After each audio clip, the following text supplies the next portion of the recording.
Hello, and thank you for joining us for Season 5, Episode 2 of Adventures in Fly Tying. And now here's your host, Joe Cornwall. The first thing that you want to do, especially when you're using a monofilament tying thread like this, is lay down a full base of thread on the shank of that hook, for the simple reason that this thread is going to stretch a little bit, it's going to twist a little bit. By lying down a full thread base, I'm assured that I have a good solid foundation for the fly. Now, I want to bring that thread in a couple open spirals back up to a point about 2 times the gape of the hook eye back. That's where I'm going to start tying in the tail. I'm going to use a sparse amount of this unique hair. Catch that with an open pinch loop. Wind back. Now that's the underbody. I want this tail to be about 2 times that shank length back. So that's about where I'm going to cut that off. That's going to support the rest of the material. Bring my thread back up to about the middle of that hook eye. Now I'm ready to tie in the pearl material.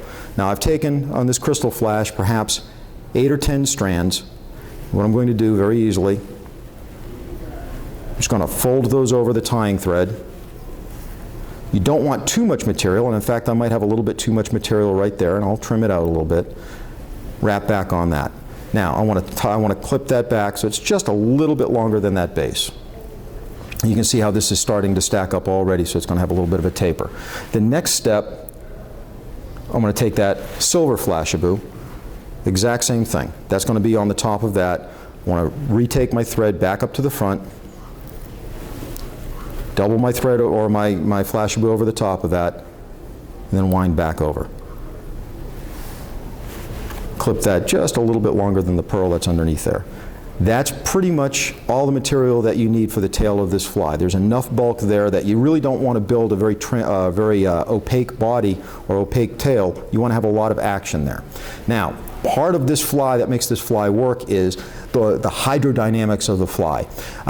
If we just tied in the head, that would certainly work, but what I want to do is I want to have the current of the water be able to swirl behind this material, and that way this tail will flutter while it's in the water and I'm stripping it. So to do that I have to build this up. This is a little bit different than the way the originator of the pattern tied it, but I found that this works pretty well. Taking this wing and flash material, I'm going to clip off a small section about 1 inch long. That little section I'll take, fold it over the tying thread, and I'll apply that so that it's underneath but on the side facing me, and wrap over it.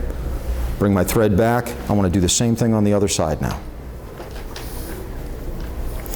What that's doing is that's building bulk underneath the tail, so that the tail will have that turbulence in the water as it's being retrieved, so that it'll have a lot of shimmy and a lot of motion in the water. And I'm also building bulk that will allow this to look as though it's really tapering into that body. So once again, we just fold that over. I set that on the far side.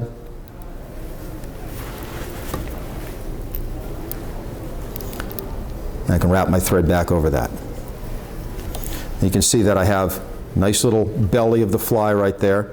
Because this is a synthetic material, it doesn't absorb a lot of water, so I'm not adding a tremendous amount of bulk, nor am I adding too much darkness to the fly.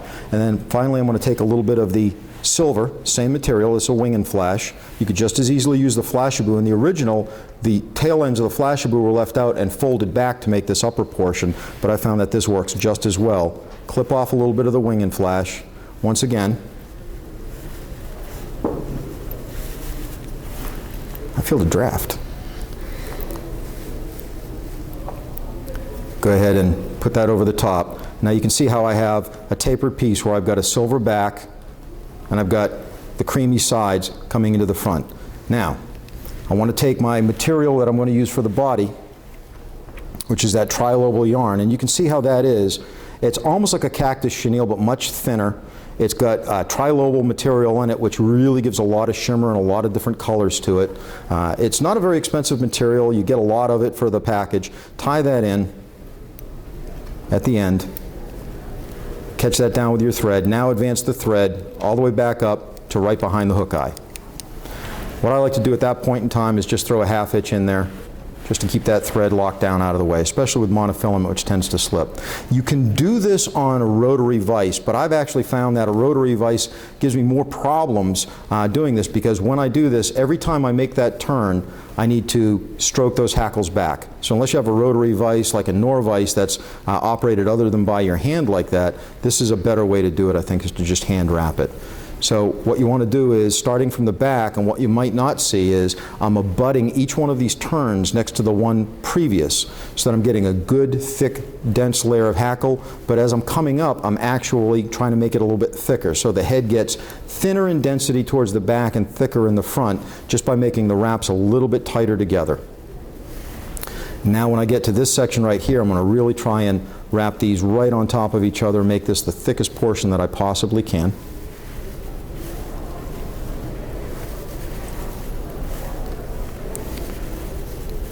Right up to the very front till I'm right behind the hook eye. Just leave enough room so that you can create a small, neat thread head.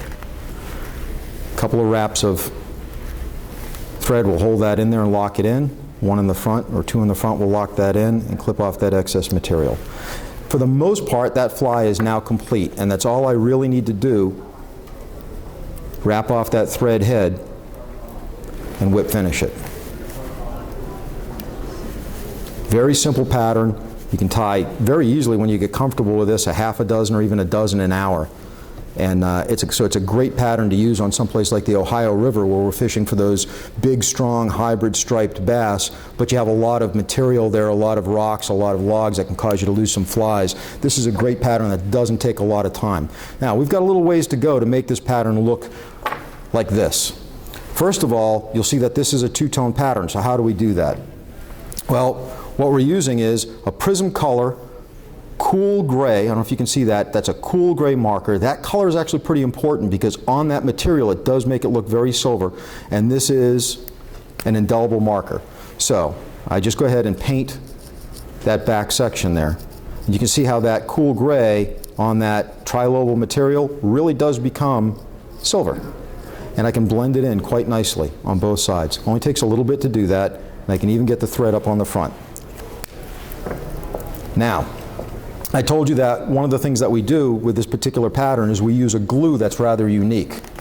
And this is the glue that we're using. This is a Liquid Nails clear silicone small projects adhesive. See, I'm going to take a fair amount, maybe not that much, about that much, and I'm going to get that right into those fibers, and I'm going to roll that toothpick so that material gets underneath that fiber.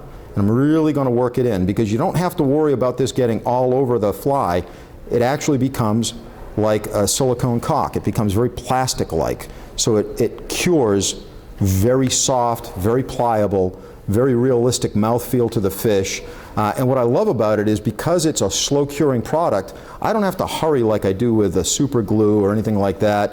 I don't have to worry about getting my eyes on there right away. In fact, I could go ahead and very easily place this glue on 5 or 6 flies if I were tying these in bulk, and then go ahead and put the eyes on. So once we get that glue worked right down into that material, now we're going to select the eyes. In this case, I'm using, I love holographic eyes. These are 5/16 molded eyes, which I'm going to use on a size 2 hook. This is the size hook that I've found is really working for me in terms of being castable with a 6-weight or even a 7-weight rod.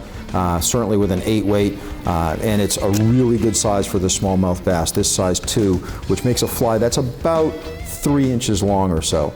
Place the eyes on both sides, set them back. Don't worry about getting some glue on here, because even if you get glue on top of the eyes, it's not going to discolor. At the end of when that's cured, that glue will be completely clear and rubberized, and it'll make a really almost indestructible head.